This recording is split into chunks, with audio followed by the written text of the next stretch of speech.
one of the big fights this weekend. I'm really curious about this one. It involves a former Invicta 135-pound champion going up against a former contender at 135 in Invicta. Looking forward to seeing Aspen Ladd back in action. She is 1-0 in the UFC. She is 6-0 as a professional, and this is a big opportunity for her because we have not seen her in action in almost a year. She's kind enough to be joining us on the phone right now. Aspen, how are you? I'm doing great. How about you? I'm doing very well. This is a big spot for you, a big card. I'll ask you the same question that I asked Dominic Reyes. When you found out that you are fighting on the Khabib Conor card, what was your reaction? I was absolutely thrilled.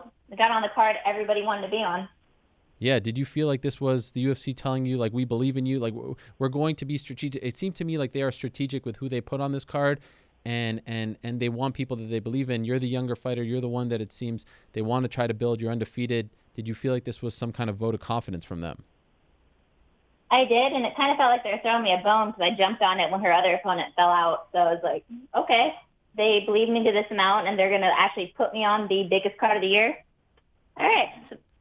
Okay. So I was extremely excited about that. So Tonya Evinger was supposed to fight Caitlin Vieira in September on that Sao Paulo card. You found out that Vieira was out, and you called them? Yes. Why that fight? Why did you want Tonya?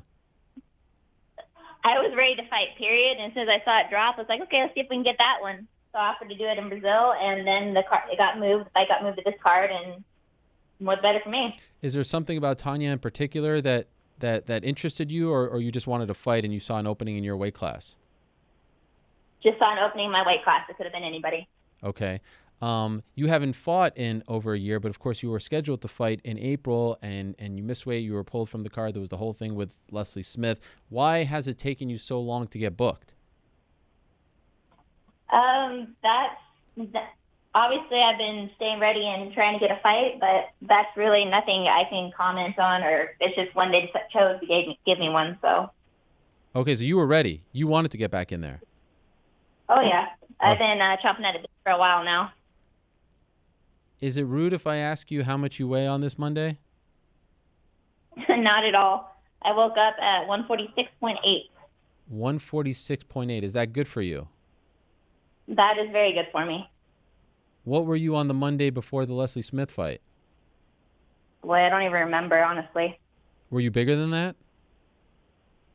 Yeah, probably was. What steps are you taking to avoid something like what happened before that fight happening again? A very prolonged diet leading up to it, and I'll be working with George Lockhart for the week that I'm there. Okay. So you hired him. You hired George Lockhart. Is this the first time that you're working with him? Yes. First time that you're working with a nutritionist as well? To this extent, yes. Okay. What does that mean, to this extent?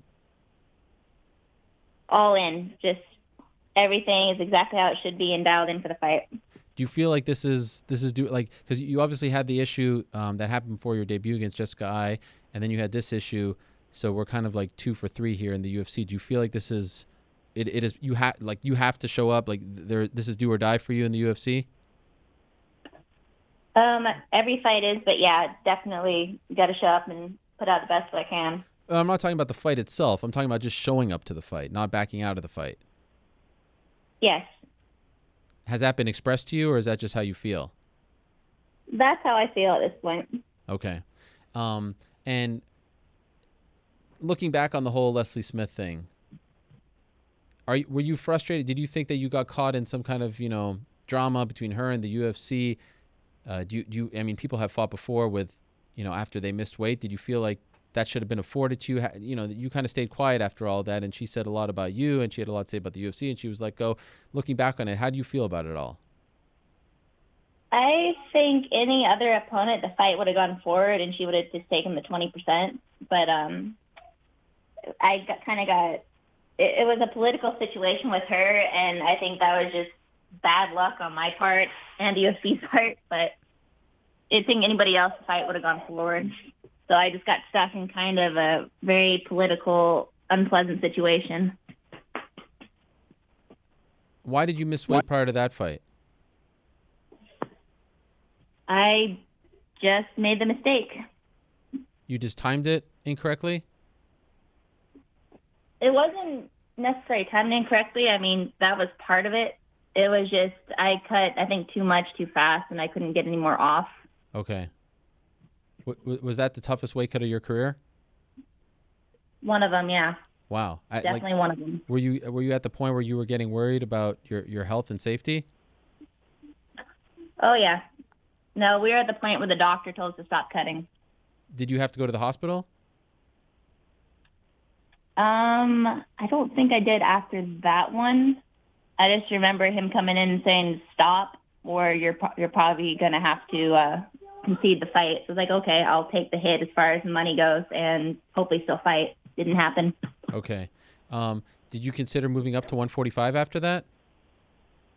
No, I did not. How come? Because I know I can make 35. I just need to get better at it. Okay.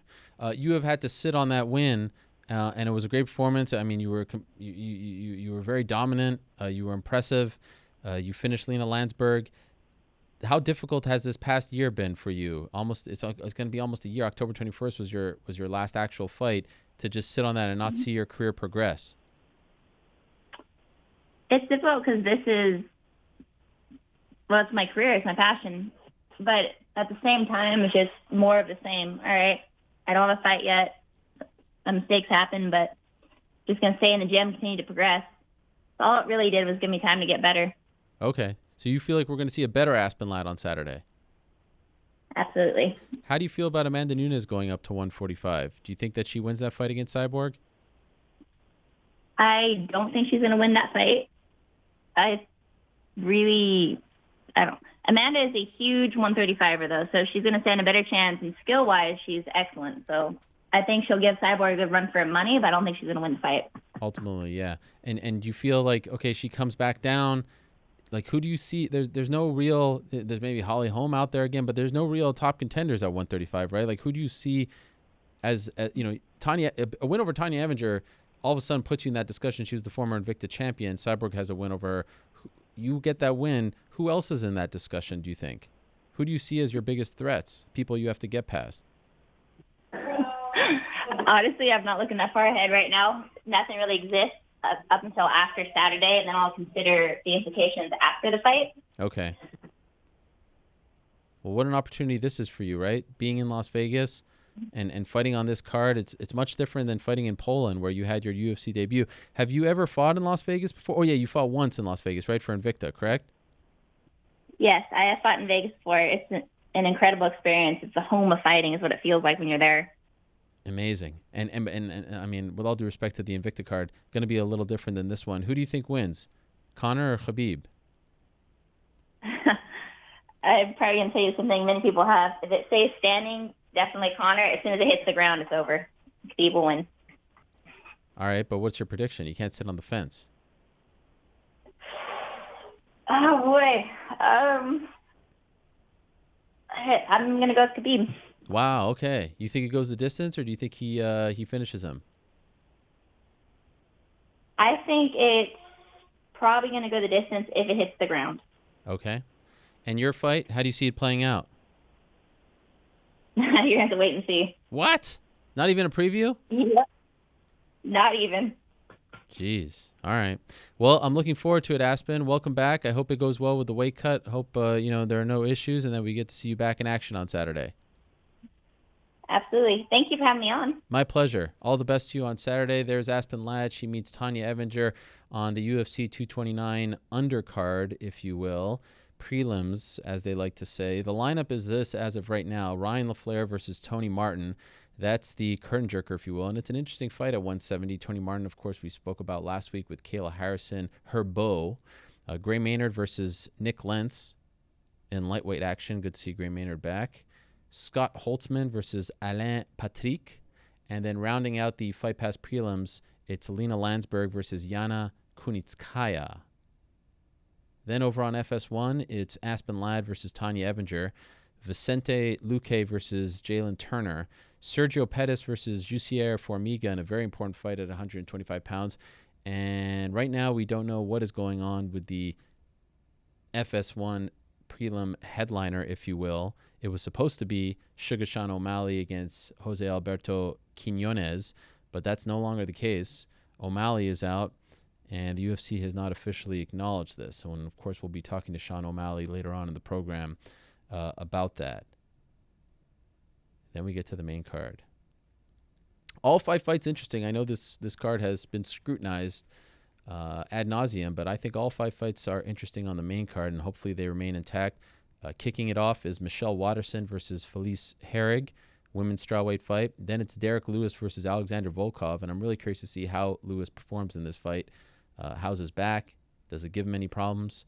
A chance for him to right the wrong of UFC 226 in the sense that, yeah, he won that fight, but of course he was not happy with it. The back stiffened up on him. It was a big problem.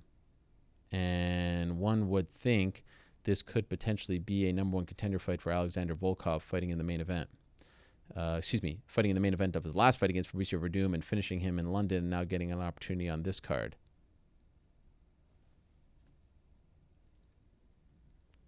Then it's Ovens St. Preux against Dominic Reyes at light heavyweight. And then it's Tony Ferguson versus Anthony Pettis in the co-main event. And finally, of course, Khabib Nurmagomedov versus Conor McGregor. A lot of people asking me, where's Tony? Where's Anthony on today's show? Tony hasn't talked to anyone.